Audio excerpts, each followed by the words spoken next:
सुस्वागतम. मी Shri Rajendranandrao Patil, new English school and junior college Talsure, taluka Dapoli, जिल्हा रत्नागिरी.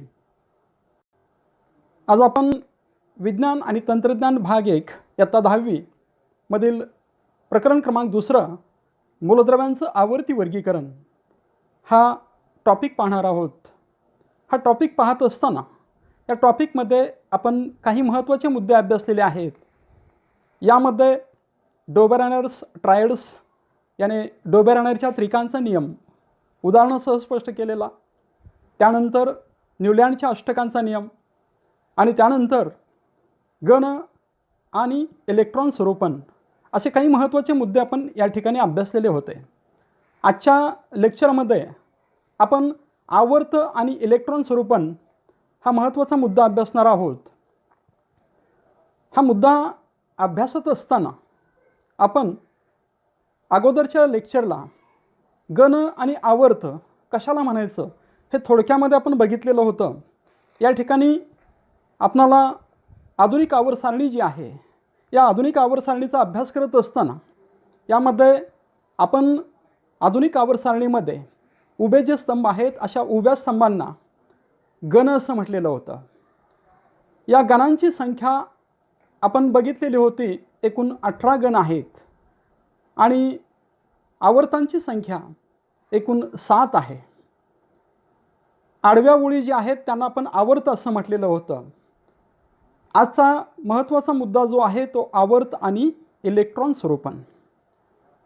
हे पाहत असताना आपल्या पुस्तकामध्ये काही महत्त्वाचे मुद्दे दिलेले आहेत, तर ते मुद्दे आपण सुरुवातीला अभ्यासणार आहोत.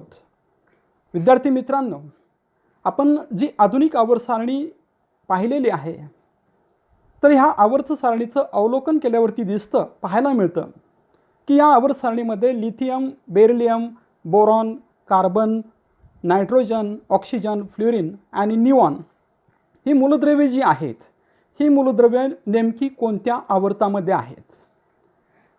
दीर्घश्रेणी आवर्त सारणी जर बघितलं आपण तर ती त्या आवर्त सारणीमध्ये आत्ता सांगितलेली ही सगळी मूलद्रव्ये जी आहेत ही दुसऱ्या आवर्तामध्ये आहेत. अशा सगळ्या मूलद्रव्यांचं इलेक्ट्रॉन स्वरूपन आपल्याला लिहायचं आहे. मग हे लिहित असताना आपण सुरुवातीला लिथियम हे जे मूलद्रव्य आहे, तर त्या लिथियम मूलद्रव्याचा अणुअंक तुम्हाला माहिती असणं गरजेचं आहे. लिथियम या मूलद्रव्याचा अणुअंक आहे 3 आहे. या ठिकाणी इलेक्ट्रॉन कक्षेतील विभागणी 2 आणि 1 आहे. त्याच्यानंतर बेरिलियम आहे 4 आहे. पहिल्या कक्षेमध्ये 2, दुसऱ्या कक्षेमध्ये 2. त्याच्यानंतर बोरॉन आहे, याचा अणुअंक आहे 5. इलेक्ट्रॉन कक्षेतील विभागणी 2 आणि 3 आहे. कार्बन आहे, अणुअंक 6 आहे. इलेक्ट्रॉन कक्षेतील विभागणी 2 आणि 4 आहे. त्याच्यानंतरचं मूलद्रव्य आहे नायट्रोजन, त्याचा अणुअंक आहे 7. इलेक्ट्रॉन कक्षेतील विभागणी 2 आणि 7 अशी आहे. त्यानंतरचं मूलद्रव्य आहे ऑक्सिजन, त्याचा अणुअंक आहे 8. इलेक्ट्रॉन कक्षेतील विभागणी 2 आणि 6 अशी आहे. नंतरचं मूलद्रव्य आहे फ्लोरीन, अणुअंक आहे 9.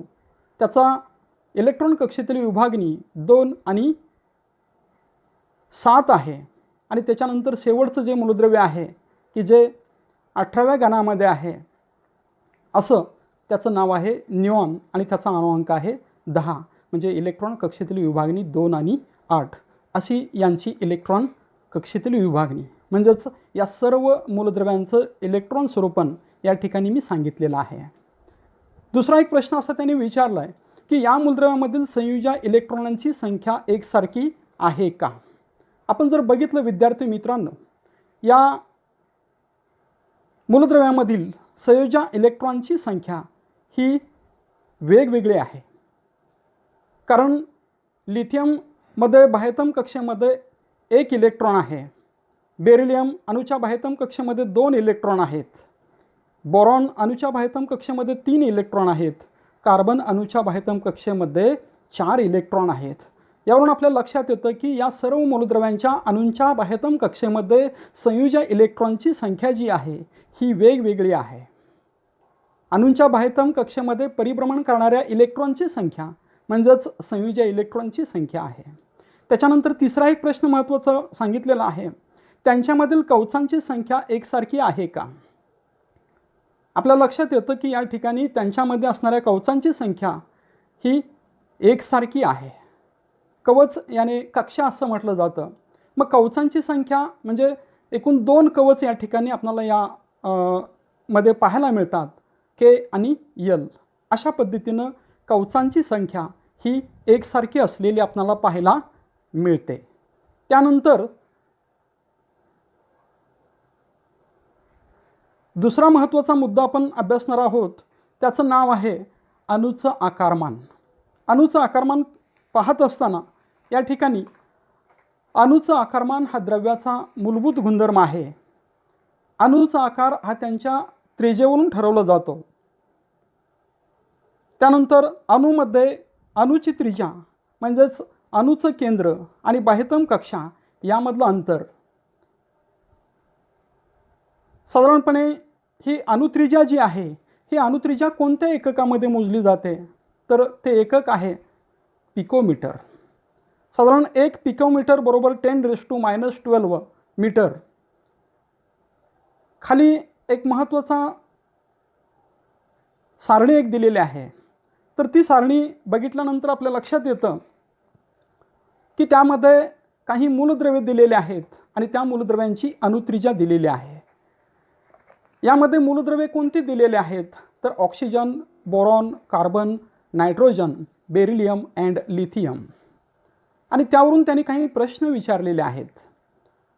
प्रश्न नेमके कोणते विचारलेले आहेत? तर पहिला प्रश्न विचारलेला आहे की ही आधुनिक आवर्तसारणी जी आहे त्या आधुनिक आवर्तसारणीमध्ये आपण बघितल्यानंतर किंवा पाहिल्यानंतर वरील मूलद्रव्यांचं आवर्त सांगा.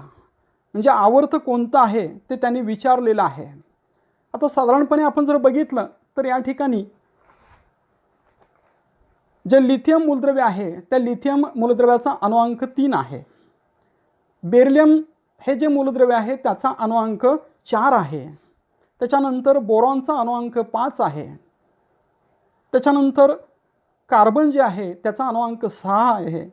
नायट्रोजन आहे त्याचा अणुअंक 7 आहे. यावरून हे आवर्त जे आहे हे आवर्त दुसरं आहे. म्हणजे आवर्त जे आहे ते आवर्त दुसरं आहे. दुसरा प्रश्न असा सांगितलेला आहे की वरील मूलद्रव्ये अणुत्रिज्येच्या उतरत्या क्रमानं मांडा. आता या ठिकाणी उतरत्या क्रमानं मांडत असताना पहिलं या ठिकाणी मूलद्रव्य जे आहे ते मूलद्रव्य कोणतं घ्यायचं आहे की ज्याची अणुत्रिज्या जास्त आहे असं मूलद्रव्य घ्यायचं आहे. मग अणुत्रिज्या जास्त असणारं मूलद्रव्य कोणतं आहे? तर लिथियम आहे. लिथियमची अणुत्रिज्या किती आहे? 152 पिकोमीटर आहे. त्याच्यानंतर बेरिलियम आहे. बेरिलियमची अणुत्रिज्या 111 आहे. बोरॉन आहे त्याची अणुत्रिज्या आहे 88 आहे. कार्बन आहे त्याची अणुत्रिज्या 77 आहे. नायट्रोजन आहे त्याची अणुत्रिज्या 74 आहे. आणि शेवटचा जो आहे तो ऑक्सिजन आहे त्याची अणुत्रिज्या 66 आहे. म्हणजे अशा पद्धतीनं या ठिकाणी ही मूलद्रव्ये जी आहे ही मूलद्रव्य अणुत्रिज्येच्या उतरत्या क्रमानं मांडलेली आहेत. तिसरा प्रश्न आहे ही मांडणी आधुनिक आवर्तसारणीतील दुसऱ्या आवर्ताच्या आकृतिबंधाशी जुळते का? विद्यार्थी मित्रांनो, ही मांडणी जी आहे ही आधुनिक आवर्तसारणीतील दुसऱ्या आवर्ताच्या आकृतिबंधाशी अणुत्रिज्येच्या उतरत्या क्रमानं जुळते. उतरत्या क्रमानं जुळलेले आपल्याला पाहायला मिळते. त्याच्यानंतर चौथा महत्त्वाचा मुद्दा आहे वरीलपैकी सर्वात मोठा आणि सर्वात लहान अणू असणारी मूलद्रव्ये कोणती? यामध्ये आपण जर बघितलं तर सर्वात मोठा अणुत्रिज्या असणारं मूलद्रव्य जर बघितलं आपण तर ते लिथियम आहे. त्याची अणुत्रिज्या किती आहे? तर 152 आहे. आणि सर्वात लहान अणुत्रिज्या असणारी मूलद्रव्ये कोणती आहेत? तर नायट्रोजन आहे त्याची अणुत्रिज्या 74 आहे. आणि ऑक्सिजन आहे त्याची अणुत्रिज्या 66 आहे. म्हणजे अशा पद्धतीनं या ठिकाणी सर्वात मोठा आणि सर्वात लहान अणुत्रिज्या असणारी ही मूलद्रव्ये या ठिकाणी सांगितलेली आहेत. त्यानंतर शेवटचा एक प्रश्न सांगितलेला आहे की या आवर्तामध्ये डावीकडून उजवीकडे जाताना अणुत्रिज्या बदलामध्ये आवर्ती कल प्रामुख्यानं काय पाहायला मिळतं? तर विद्यार्थी मित्रांनो, आवर्तामध्ये डावीकडून उजवीकडे जाताना अणुत्रिज्या ही कमी कमी होत जाते आणि त्यामुळं अणूचं आकारमान जे आहे त्या अणूचं आकारमान आपल्याला या ठिकाणी कमी झालेलं पाहायला मिळतं. म्हणजे अशा पद्धतीचे प्रश्न आपल्याला परीक्षेमध्ये विचारले जाऊ शकतात. याच्यावरती प्रश्न गेल्या वर्षी परीक्षेला विचारलेला आहे. आणि म्हणून आपण अशा पद्धतीचा स्वाध्यायासाठी पाठ्यपुस्तक पृष्ठ क्रमांक 25 त्या पेजवरती जो शेवटचा प्रश्न आहे, जरा डोकं चालवा, तर तो प्रश्न आपण या ठिकाणी सोडवायचा आहे. स्वाध्यायासाठी हा प्रश्न सोडवणं गरजेचं आहे.